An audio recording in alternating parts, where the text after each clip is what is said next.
change the game. Carnivore life, never the same. Standard diet filled with lies, I see through the disguise.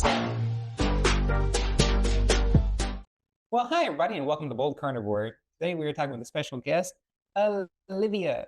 She goes by the call sign, the Carnivore Ballerina.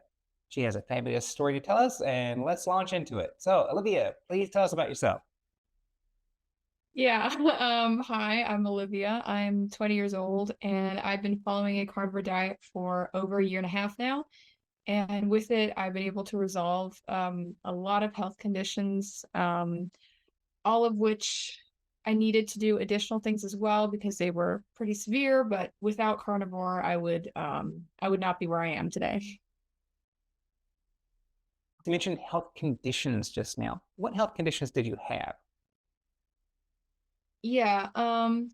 So I was exposed to mold, and then I got parasites and also heavy metals. So that's the root cause of all of my health conditions. And then due to those, I had a bunch of other things that happened, such as joint pain, depression. I had chronic inflammation, chronic fatigue as well. Also eczyma and rosacea on my face, and a bunch of other little tiny things, but those are like the main big ones. Well, let's see. Okay, so mold exposure, and that started the cascade. How are you exposed to mold? Yeah, I was living in South America, and it's very humid there. I was living in Uruguay, and for my ballet training, I lived alone in the city for about half a year, and mostly in the city, but throughout most of the country, it's very, very moldy. And my school, because it was a government school, was one of the worst mold infested places. The walls were covered in mold, so when we would sit in the corridors waiting for a class or something, we would sit against a wall and we'd come off the wall and we'd have all the mold on our backs covering us, and we could physically see it on us. So that's how I initially was exposed to mold. It was just everywhere. But it was so normal, and we were so focused on ballet that it just wasn't, we didn't realize that it was that severe of a situation. Wow, that sounds pretty serious. Yeah. Okay. A little mixed up on how it is that a government facility is the worst of the worst, but then, okay. Yeah, a lot of, they didn't, yeah, it's very questionable for a government, and also because it's got little kids. So little kids as young as ages 8, I think that was the youngest that they allowed in there. And parents weren't really allowed to go into the back rooms because it was supposed to be a very rigorous ballet school. It was the best one in the country, and they wanted to keep it very private, and only students and teachers can go into the rooms and the hallways and everything. And they didn't actually clean it, but it was, yeah, it was very common for every building, including most government buildings, to be extremely moldy. So it wasn't uncommon to leave it like that, even though it is very dangerous. Maybe that people aren't aware of the particular. That too. That too. I would hope that that's an oversight due to ignorance. I would hope. Oh, hopefully, but I'm not quite sure. Right. Well, moving on. So you said heavy metals also. Where did you pick up heavy metal from? Yeah, so before I started ballet and did all that, I was growing up on a farm kind of in the middle of nowhere, in the same country in Uruguay, and we had a well, and our water on our land was very heavy in iron. We even had it tested at the government facilities, and it was very, very high in iron. If you just even looked at it, it was red. And sometimes on the top, there was like a thin film of red, thick stuff.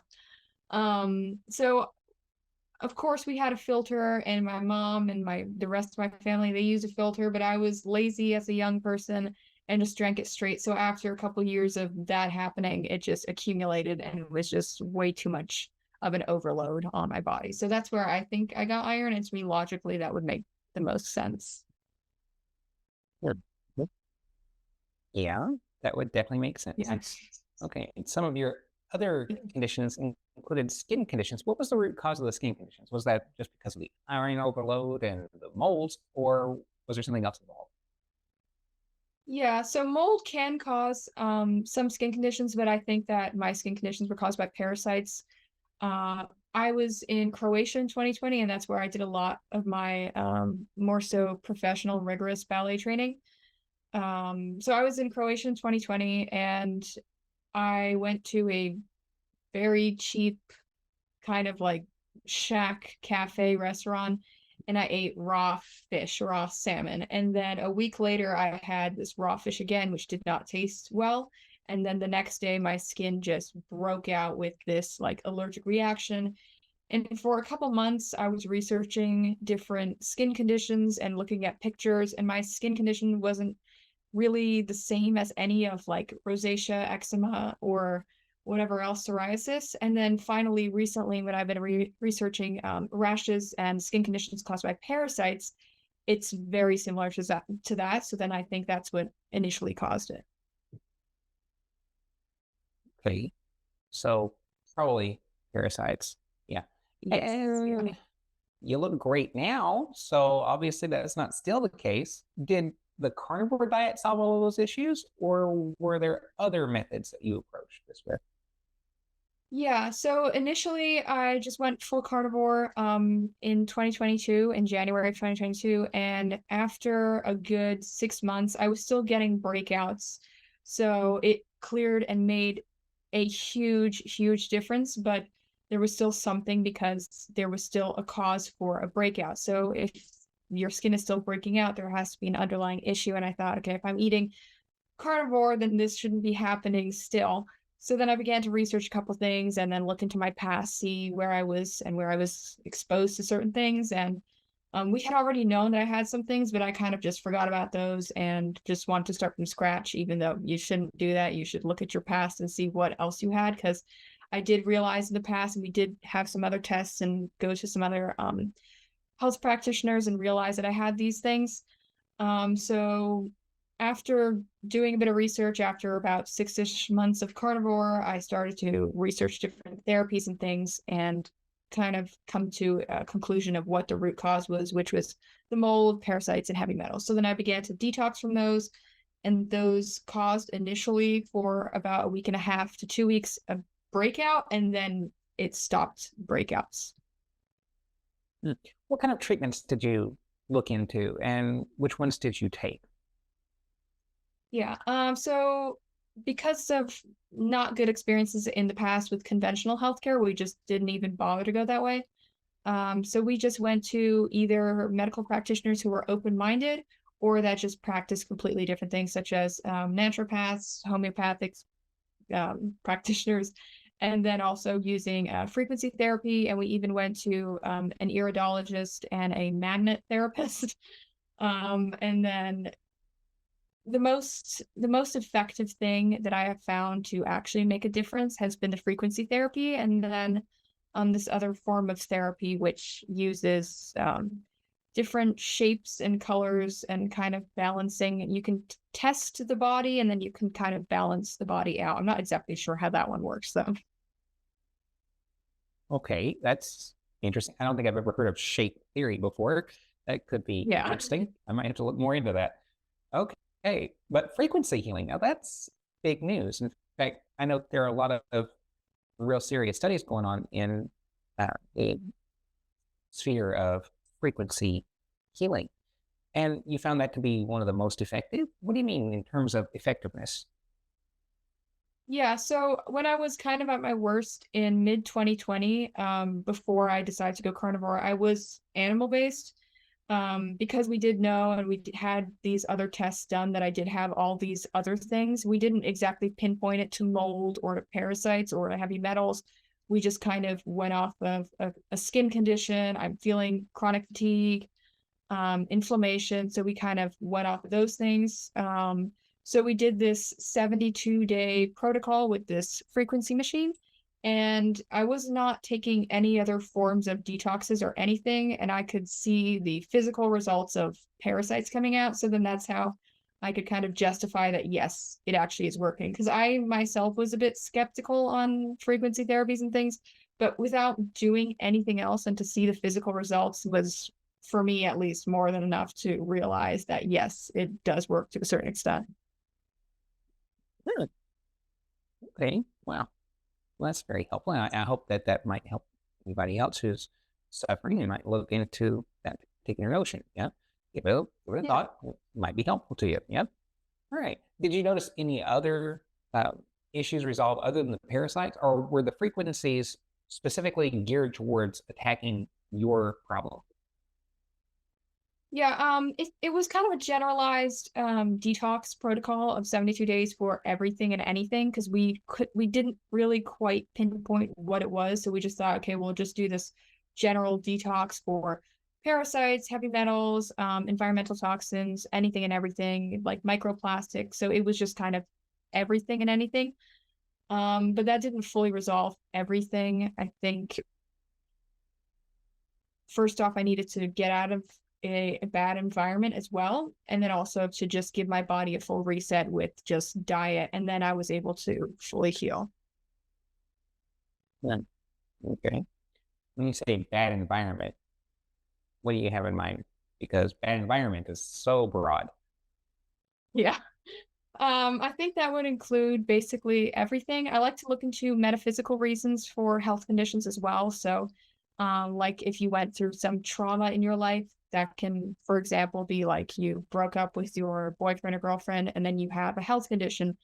You can see in metaphysical reasonings like what that could manifest as. So I like to look at it as like that, and then also just a physical, like moldy environment, for example, or if you have a very highly polluted environment. So I had to get out of a mix of both things. No. Okay. Well, you can be as specific as you like. It's all right. Okay. Anyway, I think that's also very true and quite helpful to our audience and anyone who may likely come across our particular video.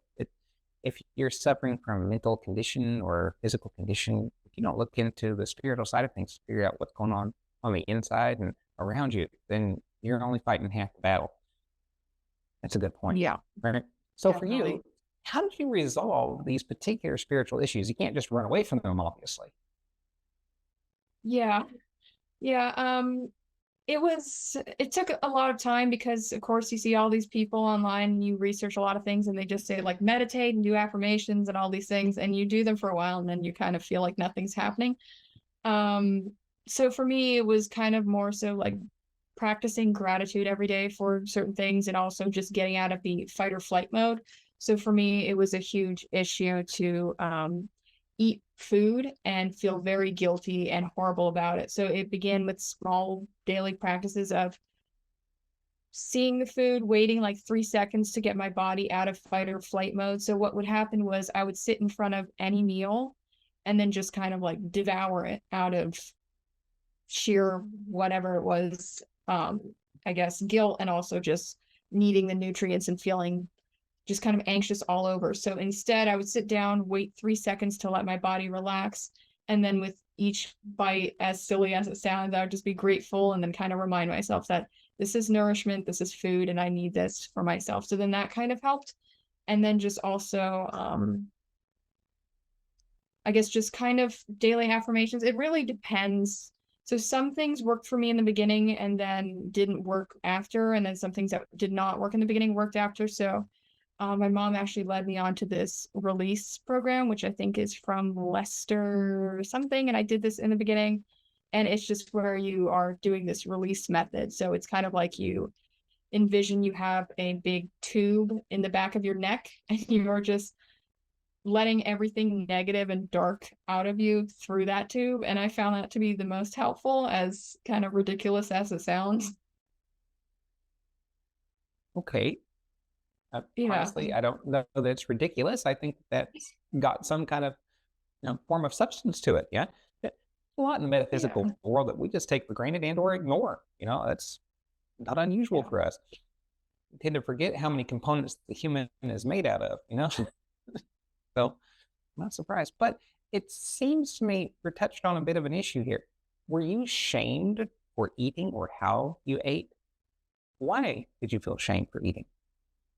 Yeah, and I think this ties back into the whole ballet world, because it's a very aesthetic art, or well, okay, you can argue whether it's an art or a sport, but it's very, you have to physically appear in a certain way. And when I was 15, I went to Budapest and I did the summer course with this very rigorous school, and then I was told there that I was too big and I wasn't good enough. So then those words and that being told that just really stayed in with me. So then after that, I just I felt very undeserving of, I guess, nourishment, and then also achieving certain goals, or certain getting into certain schools or getting into certain companies and whatever, because of being told that. So those two things really stayed with me for a very long time, unfortunately.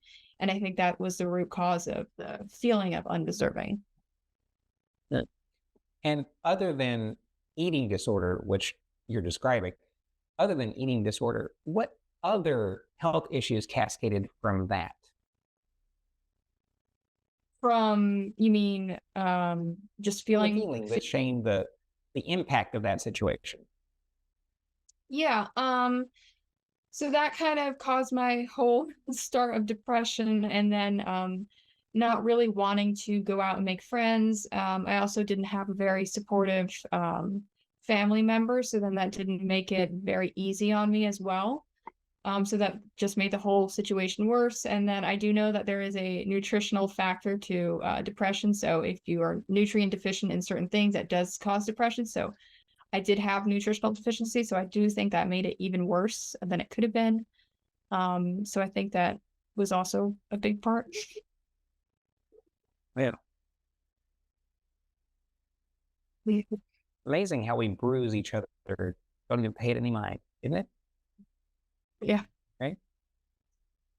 You know, some of us in this, especially in this circle, we learn these things and then we pass it on, or we try to. It's good to document these things so we can hand it down to people who are in need, searching and pain, and don't even know what they're hurting from, you know? And so I'm glad to have you on and be able to touch on that. So trauma resolution, guys, gotta look into it. Yeah. Great. So Yeah. did you have any other trauma leaders other than your mom saying, hey, look over here? Yeah. That was about it until I began to just find people online, such as like bigger influencers, I guess you could call them, who were kind of who I would follow. But that was about it, just my mom, and then finding people online. Mm-hmm. And who have been your carnivore influences? Well, the biggest one, just because it was a very similar situation, has been Michaela Peterson. Also because she was younger, she was a girl. It was just a bit more relatable for me. And then also having the psychological disorders, and then of course, not as severe physical joint issues with myself, but it was similar. And then also having the inflammation and everything, and the mold exposure now, which she concluded or came to realize that she had mold. So she has been the biggest one. Could you real quick take me through what a typical day of eating looks like for you? Sure. So I kind of do 2 meals a day. And I eat breakfast very early at like 7 a.m., I think. And I usually just have an egg yolk and some beef. So either like 2 burger patties and then a lot of butter. So that's kind of, I like to stick to routine. So I always kind of just go for that. And then for lunch, I usually, I've been trying to be a lot more creative with cooking because I do like to cook. So I've been making like liver pate and these egg muffin buns. So it's like fluffy things, and then you can add a lot of butter to it. So then I kind of make like a burger with liver pate, and then I have like a bun with it and then butter. So then that would be my second meal. And in total, I don't usually track anything, but I think I eat probably around a pound of beef a day. That sounds really good. It is. I've It got is to try my it. new favorite thing. Yeah. How do you make a fluffy egg thing that you use for a bun? What do you do with it? How does that work? Yeah, it's very easy. And I've shared this a couple times if people have been like, well, can you just make it and sell it because it looks too difficult? It's very simple. So you just separate egg whites and you beat it up until they're stiff. And then you just add the egg yolks back in and about a tablespoon of beef gelatin. And then you mix it very lightly. And then you just put it in the oven at like 400 for like 10 minutes. And that's it. It's very simple. Oh, I see. So you meringue it. Yeah, it's like an egg meringue thing. Nice. I'm gonna have to give that a shot. Yeah. They are good. They're good with a lot of butter. That is, oof, everything is better with butter. Yeah. Yes. Yeah. Nice. Okay. So, have you got any parting words of wisdom for our listeners? Yeah, I would, if you're in a situation, especially if it's a weight loss thing, I wouldn't be too hard on yourself, especially with the scale. I think, especially when you're losing weight, you tend to look at the scale and then look at the mirror. I think you should focus first on how you feel and not make a drastic difference. When I started, I just went way too drastic. I reduced my portion sizes way too much. I don't think that's a way of approaching it. I think, especially since you're switching from one diet to this extreme elimination diet, you should be kind to your body, for lack of a better way of explaining that, and just eat when you're hungry and stop when you're full, and just be very easy on yourself. And also don't torment yourself mentally with how to do this, and just keep it as simple and easy as possible. And social life does not have to be difficult. You can still go out and meet with people. You can either eat before or after, or bring something with you. So yeah. Well, thank you very much. Well, thank you. Thank you for having me. Nice to have you on.